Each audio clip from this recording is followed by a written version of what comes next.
Fue en 1997 cuando todo empezó.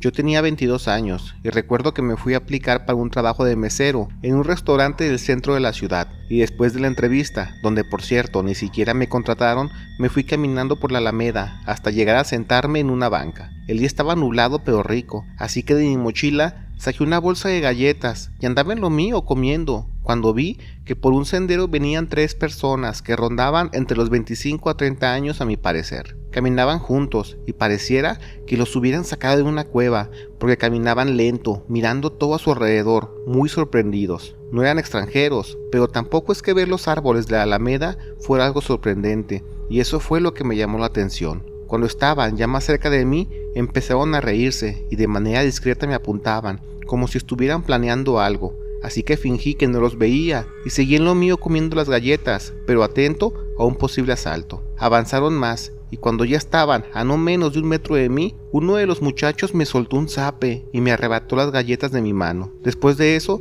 las 3 personas se fueron corriendo, pero como yo ya estaba atento, me paré y me fui tras ellos para alcanzarlos, y a los 20 metros de distancia atrapé a uno de ellos y entre el forcejeo nos caímos. Ya en el suelo lo sometí, y arriba de él le dije que había escogido a la persona equivocada para hacer sus bromas, pero este chavo solo cerraba sus ojos con mucha fuerza. Las otras 2 personas empezaron a gritarle al chavo: «Hay que despertarnos ya», y entre que ellos le gritaban y yo forcejeaba con el joven que tenía sometido, este simplemente desapareció de mis manos como si fuera vapor. Asustado me paré y volteé a mi alrededor y vi que las otras personas gritonas también desaparecieron como si fueran aire. Yo, sin saber qué hacer, me arrimé a la banca más cercana y me senté tratando de entender qué estaba pasando. Más adelante estaba un señor que vio toda la acción. Me acerqué a él y le dije que si vio que yo no hice nada malo, simplemente me estaba defendiendo de esas personas que me querían asaltar. Pero el señor, que claramente se notaba igual de asustado que yo,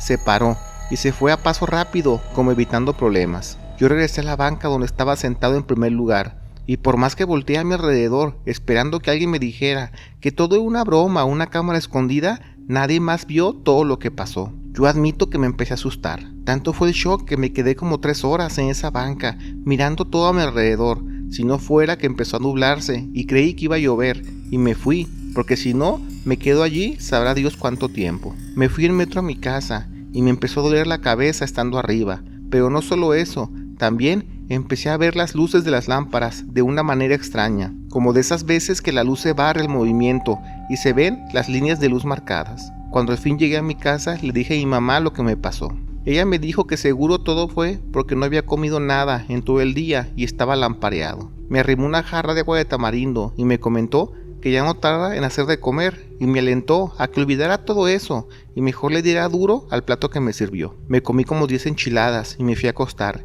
y por fortuna me quedé bien dormido hasta que me desperté ya a las 11 de la noche cuando llegó mi papá de trabajar. Hablamos de la entrevista y lo extraño que me pasó con las personas que desaparecieron en mis manos. Mi papá empezó a decir que en la Alameda hay muchos fantasmas, y ya sean peras o manzanas, el tema solo pasó a ser una simple experiencia extraña. En su momento, hablé con 2 amigos sobre ello, y me comentaban que a lo mejor las 3 personas estaban en un sueño lúcido, y al querer comprobar que podían actuar a voluntad dentro del sueño, fue que me quitaron mis galletas para asegurarse que lo habían logrado. Es por eso que cuando agarré uno de ellos se asustaron y querían despertarse.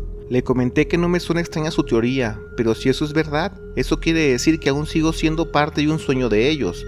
Más aparte, que cómo es posible que esté en su mente si jamás nos hayamos visto en la vida. Total que dejamos de lado el tema y pasaron 2 o 3 años, cuando este mismo amigo me dijo que fuera al cine a ver una nueva película muy interesante sobre realidades y simulaciones. Ese fin de semana fui a ver la película con la que era mi novia en ese momento, y resultó ser Matrix. Mi novia estaba fascinada con la historia y los efectos, pero yo en lo personal estaba impactado con la primicia de la película, de que toda la realidad es una simulación, y empecé a recordar lo que viví aquella vez en la Alameda. Cuando terminó la película estuve muy callado, pensando en todo eso, y de nuevo me entró el gusanito de sobrepensar que tal vez en aquella ocasión yo era parte de la simulación de los jóvenes, y a más pensaba más cosas del tema, más inquieto y nervioso me ponía, al grado que me empezaron a dar jaquecas. Si las controlaba rápido con un té bien cargado o un paño húmedo apretado, se me pasaban. pero si no tenía nada de eso a la mano, se me ponían muy intensas. Las primeras veces pude detenerlas, pero en una ocasión que fui al centro de la ciudad a recoger un equipo de sonido que mandé a garantía, me agarró el dolor de cabeza, ya estando rumbo al metro. La jaqueca fue tan grande que hasta me empezó a nublar la vista. Me recargué sentado en las escaleras de la entrada del metro y ya fue que empezó todo lo extraño. El dolor empezó y yo cerré los ojos unos segundos para descansar, y al hacerlo, primero vi todo en blanco y negro. Asustado empecé a parpadear rápido y cada vez que lo hacía, veía a mi alrededor de diferentes colores, como en tonalidades azules, luego en color rosa, después en amarillo, y no solo eso. Después de eso, parecía que la realidad se alejaba y se acercaba, como si alguien agudizara mi vista y podía ver súper lejos en las calles, pero de repente también todo muy cercano, que hasta los poros de las personas podía ver en la gente del pasar. Eso me hizo doler la cabeza, a un punto en que no sé si fue por el desgaste físico o el estrés que me desmayé. Por desgracia, pasaron 5 minutos antes que alguien se diera cuenta que estaba desmayado y le hablaron a una atención médica. Por cierto, me robaron mi equipo de sonido. Le hablaron a mis padres y les dijeron que seguro había sido un golpe de calor, pero si me quedaba otro día en el seguro me podrían hacer estudios y aprovechamos para hacerlos. Al menos la cabeza estaba bien y solo me dieron pastillas para el estrés. Dejé de ir a trabajar para estar en casa un mes hasta que me sintiera mejor, pero desgraciadamente no pasó eso. Me llegaban los dolores de cabeza y empezaba a ver cosas extrañas, pero ya no solo en colores y dimensiones, porque en más de una ocasión veía cosas como que mi perro se quedaba quieto como estatua en el patio, sin moverse nada, y mi mamá al caminar lo cruzaba como si fuera un holograma, y en los segundos el perro regresaba a la normalidad. Mi realidad se estaba destruyendo, y de paso mi mente también. Todo esto empezó desde que me picó el gusanito de creer que mi vida no era una realidad, que solo era parte del sueño de esas personas, y se los juro que llorando le decía a mis padres que me encerraran en un hospital mental, porque yo ya me estaba volviendo loco. Mi papá se llegó a considerarlo, y no lo juzgo, la neta yo hubiera hecho lo mismo, pero mi mamá, que es una santa, jamás se bajó del barco, y siempre buscó una solución, pero cuando le tocó ver mi experiencia con el brazo, fue que entendió que esto iba más allá. Una vez, en un ataque del que no sabía si era la realidad o no a mi alrededor, le quise mostrar a mi mamá que nada de esto era real, y sentado en el sillón, puse mi brazo delante de mis piernas y con mis rodillas, como si fuera palanca, me quebré el brazo, dejando el hueso expuesto frente a ella. Ella asustada fue por toallas para detener la hemorragia y al ponerlas encima salió a pedir ayuda, pero cuando llegó con mi vecino, yo tenía ambos brazos sanos y el piso estaba limpio. Al ver eso me preguntó que cómo hice eso y ya le dije que así es mi día a día. Hago cosas que están fuera de lugar y en los minutos todo se resetea, como si eso en especial no fuera parte de mi destino y regresa todo a la normalidad.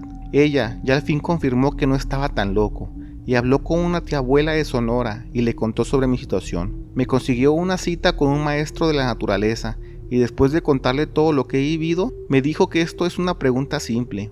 ¿Quiero conocer la verdad o vivir en calma en esta realidad? Yo le dije que quiero una vida normal con mis padres y más ahora que mi mamá ha sufrido mucho por mí y quiero pagárselo. Después de una ceremonia muy intensa y unas visiones que me encantaría contarles, entendí que esta vida es una realidad, pero una de infinidad de realidades que se entrelazan entre sueños, dimensiones de las demás personas. Me explicó que estuve a nada de tener un despertar, porque ya notaba los errores de la realidad y eso liberaba mi mente, pero habiendo negado eso, me dieron mejor unas gotas. Estaban preparadas con peyote y microdosis de varias cosas para calmar mi mente y cuerpo, y desde entonces ya jamás he vuelto a ver algo extraño. Quizás este mundo que vivimos es una simulación de vida, de algo o alguien que nos quiere dormidos, o quizás somos el sueño de alguien más, pero en lo personal me gusta vivir así. Quizás suene conformista, pero entendí que entender la verdad no es para todos, como en mi caso.